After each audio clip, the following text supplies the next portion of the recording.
La concurrence, c'est quoi? Le moyen magique de faire baisser les prix et augmenter le bonheur?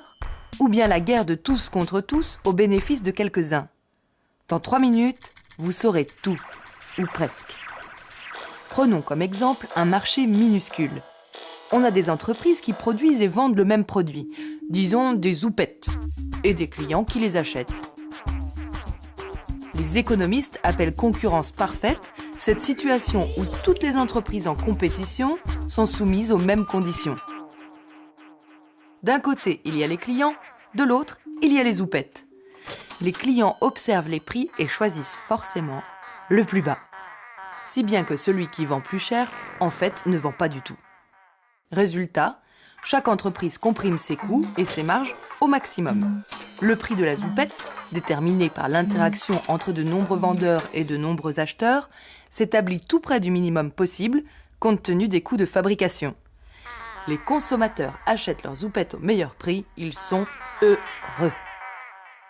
À l'opposé de la concurrence parfaite, il y a le monopole. Il n'existe qu'un seul producteur de zoupettes. Il peut augmenter ses prix autant qu'il veut. Les clients captifs n'ont guère le choix, à moins de se passer complètement de zoupettes. Et ça, c'est dur.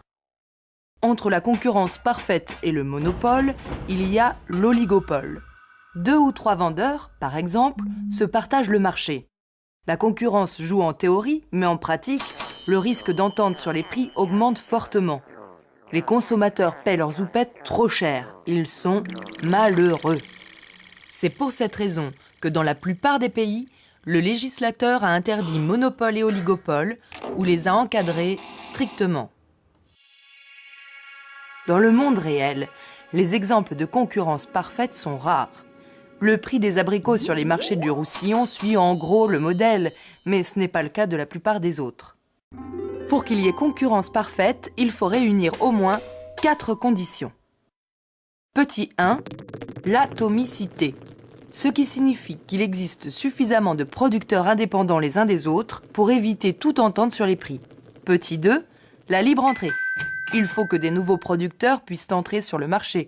Si c'est impossible ou très compliqué, la concurrence n'est plus parfaite. Petit 3, l'homogénéité du produit. S'il existe plein de modèles ou de qualités différentes, ça ne fonctionne pas. Les zoupettes doivent être exactement les mêmes pour que la concurrence soit parfaite.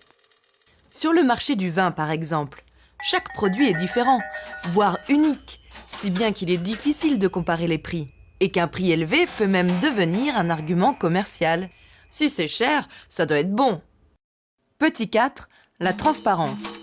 Les acheteurs doivent être informés sur les prix et sur la qualité des produits, sinon la concurrence ne marche plus. La distance, par exemple, peut faire apparaître des monopoles locaux. Pas facile de comparer les prix si le prochain vendeur est à 2 jours de voyage. Donc, la concurrence parfaite n'est pas toujours possible.